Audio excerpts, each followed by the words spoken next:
नमस्कार मैत्रिणींनो, स्वागत आहे आपलं सीताच्या स्वयंपाकमध्ये। तर आज मी तुम्हाला दाखवते होणार अशी चटकदार अशी गुजराती कढी। एकदम मस्त। तुम्ही भातावर खा, खिचडी भाताबरोबर खा किंवा भाकरीबरोबर चपातीबरोबर कशाबरोबर खाऊ शकता। एवढी जबरदस्त होणार आहे ना, वाटी भरून भरून प्याल एवढी जबरदस्त होणार आहे। तर आता पहा, साध्या सोप्या पद्धतीत आहे पण छान। तर इथे मी मिरच्या 2 घेतलेल्या आहेत, लसणाचे 4-5-5-6 पाकळ्या घेतलेल्या आहेत आणि त्या खलबत्त्यामध्ये टेचून घेणार आहे। काकी मैत्रिणींनो, खलबत्त्यात टेचल्याने चव वाढते आणखीन। आपण असंच सुरीने कापलं ना, त्याच्यात आणि ह्याच्यात फरक पडतो आणि टेचल्यावर त्याचं सगळं वेगळेच चव येते। म्हणून मी खलबत्त्यात टेचली आहे। लसूण आणि 2 मिरच्या। आता हे बाजूला ठेवते मी। हे झालेलं आहे आपलं। लगेचच आपल्याला ताकाची कढी करणार आहे मी ना, ताक घेणार आहे। तर इथे पहा, मी आता ताकाची कढी एवढी सुंदर करणार आहे। एवढे ताक आहे माझ्याकडं, ह्याची कढी पहा तुम्ही। तर हे सर्व पहिले ह्यानी मस्त असं हलवून घ्यायचं रवीनी। आणि ह्याच्यात काय काय लागते पहा। आता त्याच्यात काय काय घालणार आहे ते पण पहा तुम्ही। आणि एकदम साध्या सोप्या पद्धतीत आहे, फार चविष्ट आहे मात्र। इथे 1 पळीभर मी बेसनपीठ घातलेलं आहे। हे पहा, हे पळीभर बेसनपीठ घालायचं ह्याला। आणि तो ठेचा टेचलेला आहे ना आपण, मिरच्या आणि लसूण, तो पण ह्याच्यात टाकून द्यायचा। छान मिक्स होतं। आपण आता हे रवीने करणार आहे ना, त्याच्यात मिक्स होणार आहे छान। तर हे पहा, आता छान असं रवीने मी घोटते त्याला। असं मस्त घोटून घ्यायचं। मिरच्या पण मिक्स होतात, लसूण पण छान सगळीकडे लागतो आधीच, म्हणजे पहा असा छान लागतो सगळीकडे। आणि आता सगळ्या गुठळ्या सोडून घ्यायच्या मात्र। आणि 1 चमचाभर साखर टाकायची आपल्याला। तर ही चवीला खूप छान लागणार आहे। आंबट तिखट गोड अशी मस्त चवीला लागती। म्हणून तुम्ही अशा पद्धतीने करा तर खूपच छान। गुजराती लोक तर हमेशा करतात, रोज म्हटलं तरी त्यांच्याकडं कढी असतीच। कढी किंवा ताक, कढी किंवा ताक असं असतंच।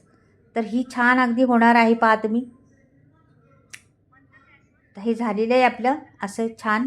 पीठ पण तेवढं पुरेसे आहे आपल्याला।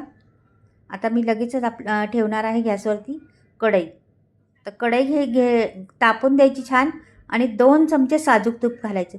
मैत्रिणींनो, कढीमध्ये कधी पण साजूक तुपाचीच फोडणी द्यायची।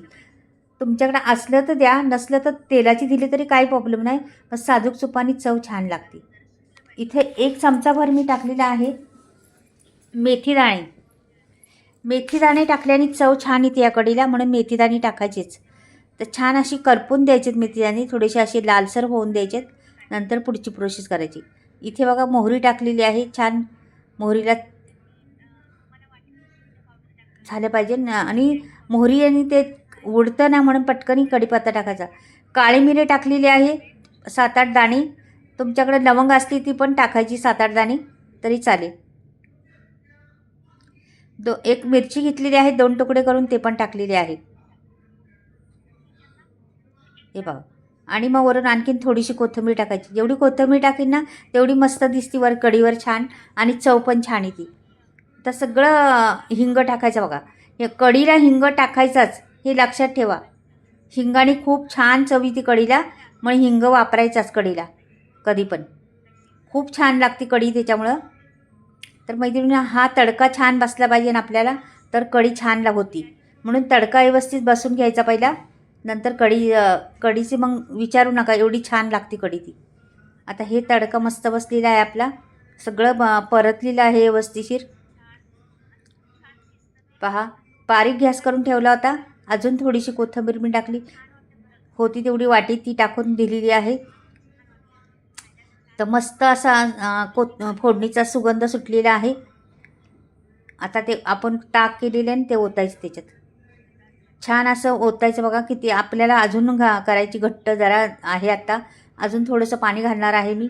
आणि हे 4-5 माणसांपुरती करणार आहे मी कढी। हे बघा, ही कढी तुम्ही भाताबरोबर गरमागरम वाफाळलेला भात आणि त्याच्यावर कढी प्या टाकावरती, आणि वरपून खा, खूप छान लागते। आणि वाटीभर प्यायला घेतली तरी पण छान लागते बाजूला। दुसरीकडे खिचडी बनवली आपण, डाळ खिचडी बनवतो ना, त्याच्यामध्ये टाकून खाल्ली तरी पण छान लागते। किंवा पोळीबरोबर, भाकरीबरोबर, कशाबरोबरही खा, एवढी उत्तम लागते। आणि म्हणजे कसं हलकं फुलकं जेवण म्हणतात ना, हे हलकं फुलकं जेवण आहे। आणि खूप म्हणजे आपल्या शरीरासाठी उत्तम आहे कढी। म्हणजे खावंच कढी कधी पण. आणि हेल्दी आहे, दुधाची आहे, त्याच्यामुळे दुधापासून दही, दह्यापासून ताक बनते. अशी कढी आहे ही. छान हलवत राहायचं. मात्र आपण मीठ नाही टाकलं अजून, लक्षात ठेवा मैत्रिणींनो. कढीमध्ये नंतरच मीठ टाकायचं कधी पण, लगेच टाकायचं नाही, नाही तर कढी फुटणार, फाटून जाणार ती कढी, त्याचे शितळे शितळे होतील. आणि आत्ता पण सारखं हलवत राहायचं, काही भरवसा नाही आहे. कधी कधी काय होतं, कशात पण मीठ असतं, आपल्या मसाल्यांमध्ये याच्यात त्याच्यात मीठ असतं जरासं, मग कढी फुटण्याची चान्स असतं ना, म्हणून हलवत राहायचं सारखं. एकदा उकळी आली का मग बस बंद करायचं. जास्त तिला वेळ पण नाही लागत, असं खळखळून उकळी यायला जरूर नाही त्याला. अशी आपली साधी उकळी आली ना तरी कढी लगेच तयार होती. फक्त किती घट्ट आहे किती पातळ आहे त्याच्यावर पाहायचं आपलं. खूप सुंदर कढी लागते ही. आवडीने तुम्ही बनवा. पटकनी संध्याकाळच्या हलक्या फुलक्या जेवणात तर ही कढी हवीच आपल्याला. पहा, आणि रंगही फार सुंदर आला आहे. कढीचा सुगंधही सुटलेला आहे सगळीकडे निसता. आणि मैत्रिणींना आपण कढी बनवतो, हळद घालतो, पण ही गुजराती लोक हळद नाही वापरत, म्हणून गुजराती लोकांसारखी तुम्हाला दाखवलं आहे. गुजराती लोकांसारखीच कढी बनवलेली आहे.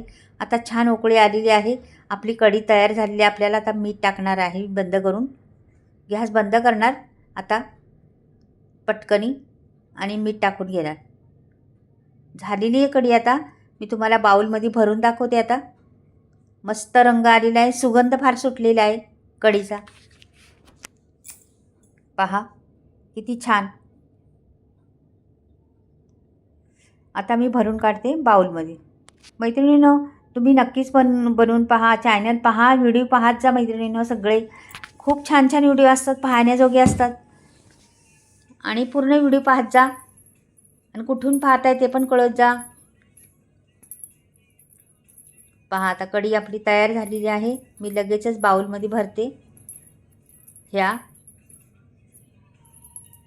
आणि वरून थोडीशी कोथिंबीर पेरली का झाली आपली कढी मस्त एकदम तयार. किती छान दिसते ना, रंगही छान दिसतो, आणि खूप सुरेख कढी दिसायला लागलेली आहे. आता मी हे बघा किती भारी दिसते ना, किती सुंदर. तर मसाल्याविषयी तुम्हाला पुढे सांगणार आहे. माझ्या मसाल्याचा स्टॉक आलेला आहे मैत्रिणींनो. घ्यायचा असला तर मी स्क्रीनवर नंबर दिला आहे इथे, तर नक्कीच मसाल्याची ऑर्डर करा. 2 दिवसात मसाला तुम्हाला घरपोच भेटणार. आणि माझी कढी कशी झाली ती नक्कीच कळवा मात्र. चला बाय, परत भेटूया काहीतरी वेगळं घेऊन.